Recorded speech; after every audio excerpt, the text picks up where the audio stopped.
Hey guys, this is Red and Blue, and it is job done for PSG. We got the win in Auxerre, 1-0, a win that took some time to materialize, and obviously we're only winning by one goal, but ultimately a game that PSG dominated, and I think deserved the win, pretty frankly.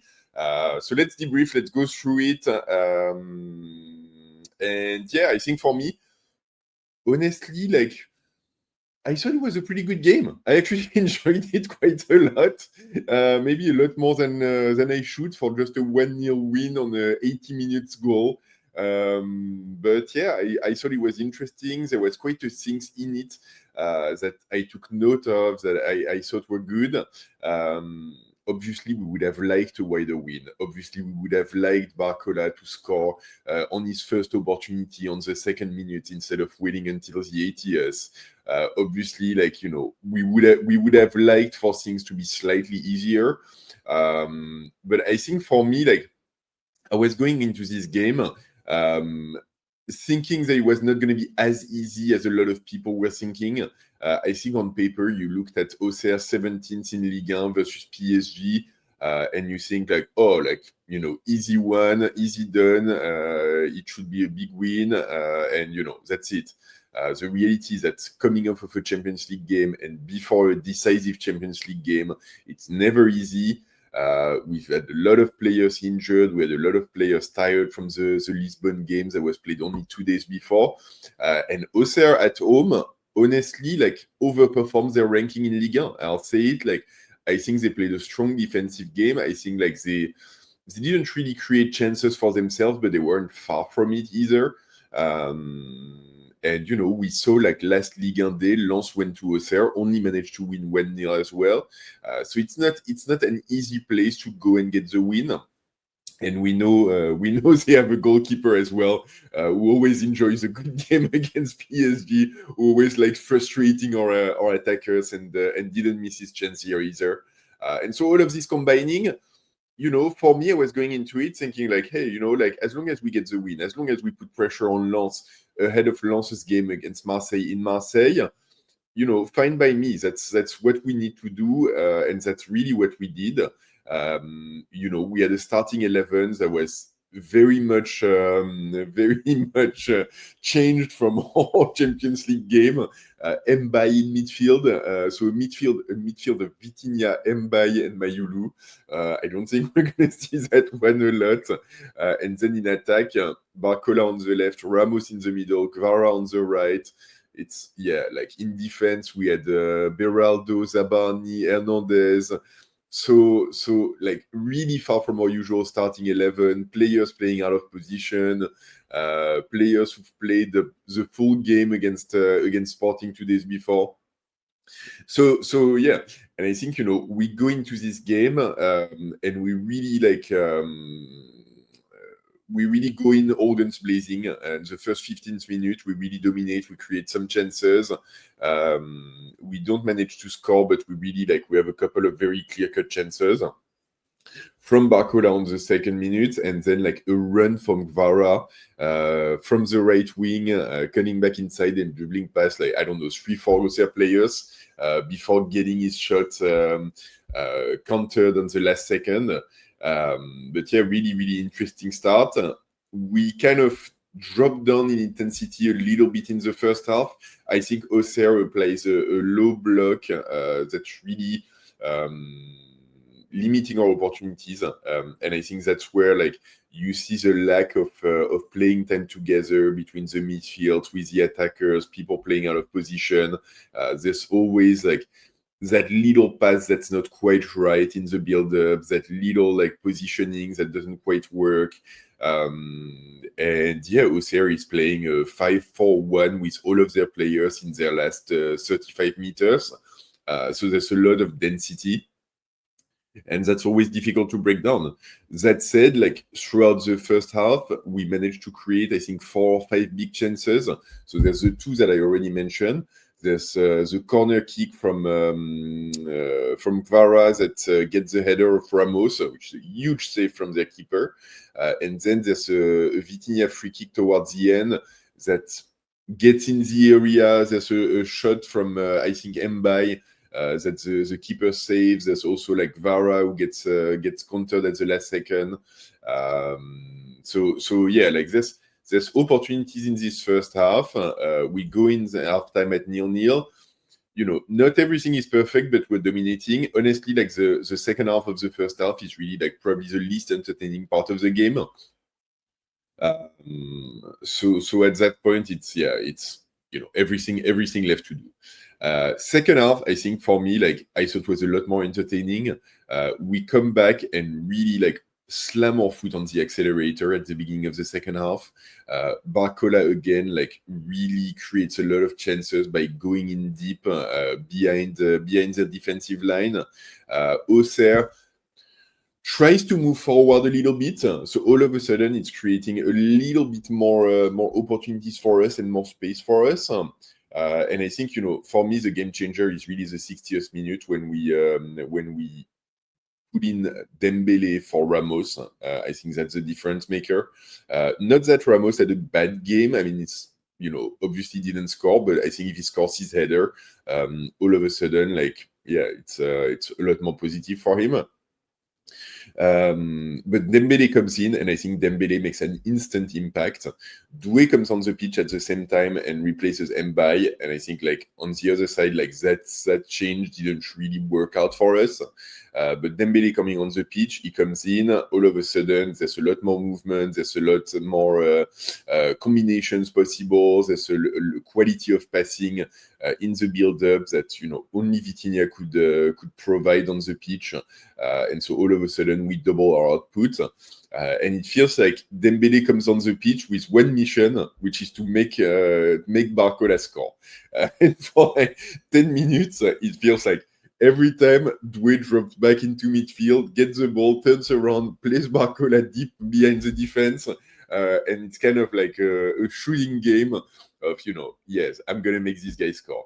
And I think, Barcola has a couple of opportunities, a big one where he kind of chips in over the keeper, but with a pretty close and tight angle. So it goes over the bar, which is a little bit frustrating because you're hoping he would finish, but the situation is not that easy. And then, like, the game starts going a little bit crazy. It starts going from one end to the other. Auxerre is really like, they think they've got a chance. And I think, credit to them, they do manage to, once again, not really create opportunities for themselves, because in the end, like they end the game with no shot on target. So it's not like, they really had big chances, but they come like not that far from it, like one pass away, one like block away, one like shot that goes wide away. But yeah, like they do try to create, they do try to push people up front. You can see their players are starting to signal the crowd, and they're really starting to believe that they can just like score the goal and get the win. And granted, 80th minute, they get a corner. You can see the Auxerre players are like, let's go. Clara gets the ball back on the corner, ball back on the corner, sends in a 50-meter pass to Dembele, who stayed like at the edge of his half, takes the ball, send Barcola forward, one-on-one versus the keeper. Barcola manages to chip it over the keeper, who still touches it, but it's not enough. It goes into the goal, it's 1-0 PSG, and it's game over. And it's just like, honestly, like, I think well deserved overall, because I think like we did dominate this game. We end the game with more than two expected goals, which is really solid. And yeah, I think considering how we were going into this game with the weight of a Champions League games today before, with a rotated 11, playing away from home against like a team that can defend. Yeah, like I'll take it. I'm pretty happy with it. I think like not everything was perfect. Like I said, I would have preferred Barcola to score on the second minute instead of waiting until the 80th. But we did create opportunity. We did like have a good game defensively where we didn't concede a shot on target. So that's saying something in terms of our defense. I would have liked more creativity in midfield, but yeah, on balance, job done, 1-0, we get the win, we move top of the table in Ligue 1. We can sit in our couch with some chips and a beer and look at the game between Lens and Marseille, knowing that whatever happens there. So if they draw, we stay top of Ligue 1. The only scenario is that if Lens wins, Lens obviously goes back on top. If they draw, we stay top of Ligue 1. If Marseille wins, we stay top of Ligue 1. And if Lens wins, obviously Lens moves back top of the table, but we'll be 10 points clear of Marseille at this point, which is, not like a consolation prize, I guess, putting some space clear of them. And then, yeah, like a couple of individual performances, which I wanted to touch on. One that I actually really enjoyed, and I've got a feeling I might be getting flamed in the comment for it, but Zabarni, I saw that really good game. I saw it was really strong, very clean, playing as a central defender instead of on the right. Obviously, it's better suited for him. Also, like Sinayoko's, the Auxerre attacker, is more of a big physical forward and not so much like a small, fast and dribbly one. So that also fits better with Zabarni's quality. And I think he really dominated. From the get-go, there's a couple of early interventions in the first 15 minutes where he's really showing his strengths. And then all the way to the end of the game, when Auxerre is trying to turn the game a little bit crazy before and after our goal, he's got a couple of really solid defensive interventions. And I think overall, yeah, his passing could be a little bit better.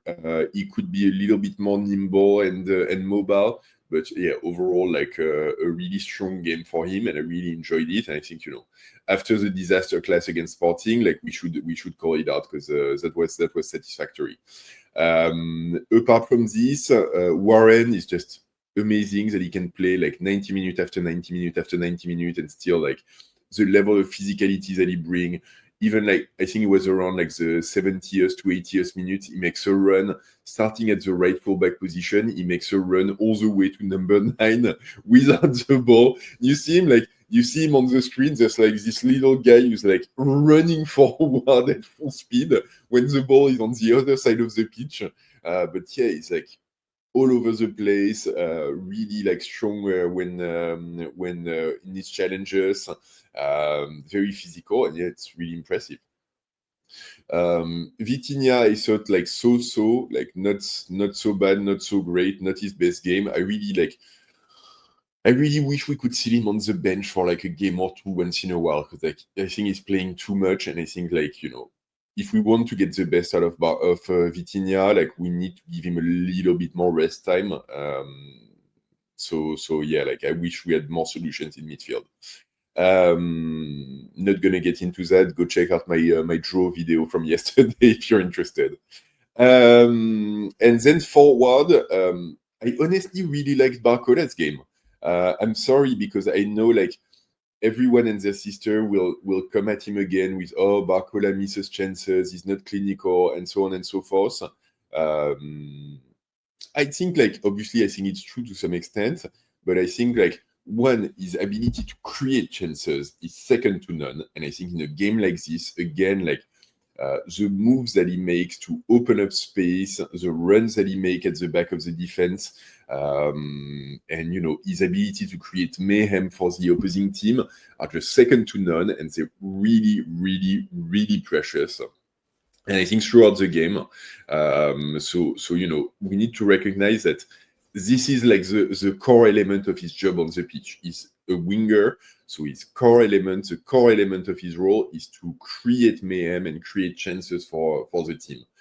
And he does that very, very, at top level. What we want him to go into, and where he moves from being a really top level winger to a world-class player, is if he can convert more of his chances. And you go into the details.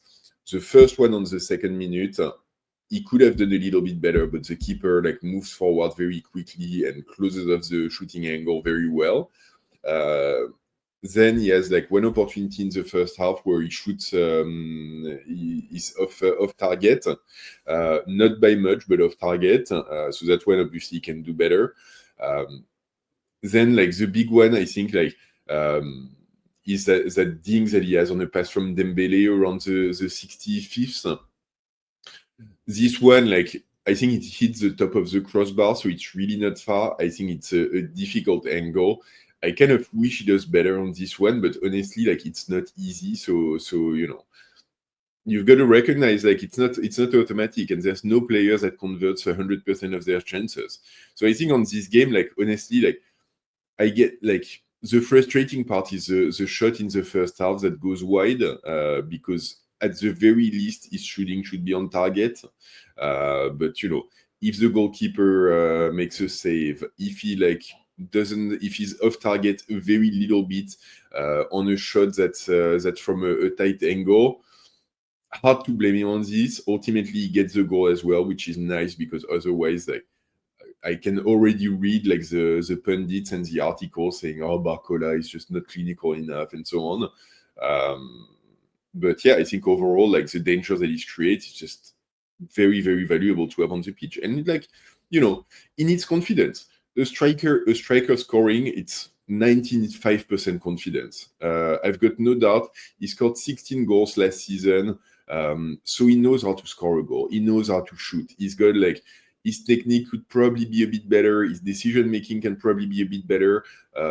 But he's got what he needs to be scoring a lot more goals than he does. And so it's all about confidence. And so I hope, you know, with him being even more dominant when it comes to opportunity creation and managing to score a little bit more often, hopefully it moves him into a place where he can be even more impactful by building his confidence. And I think, you know, when I was saying jokingly earlier, like, I think Dembele's mission coming on the pitch was to make Barcola score. I think Dembele saw that, and I think Dembele recognizes that. And Dembele is like, yeah, you know, man, like, I'm gonna make you score because like you deserve it. You're working hard for it, and you know, I'm gonna get you out of your head, you know, and in full confidence.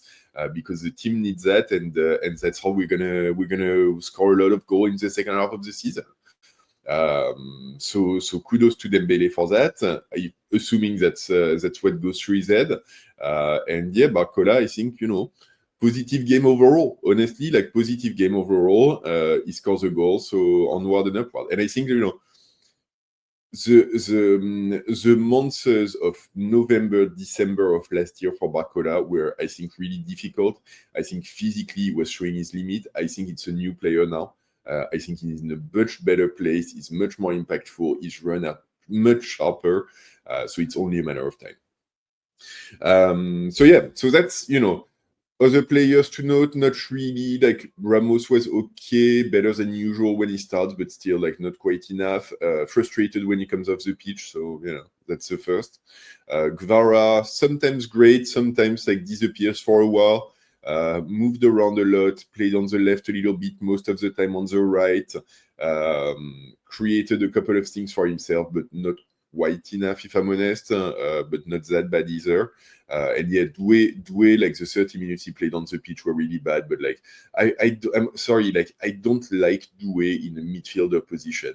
I don't like it. I think it never works. I know we had limited solutions, so that was the only thing possible.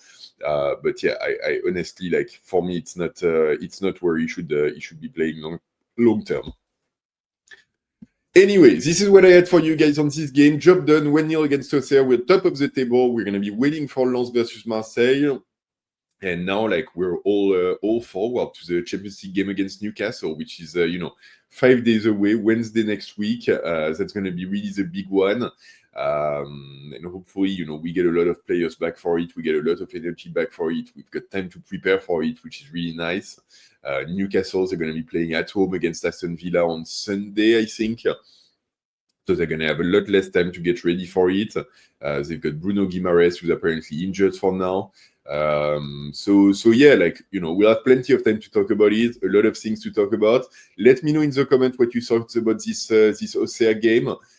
Did you enjoy the game, or did like the late goal really like limit your enjoyment? And as always, if you made it this far, drop a like. It really helps the channel. Subscribe if you haven't yet. Hit the bell to get notified. And don't forget, job done. Ici c'est Paris!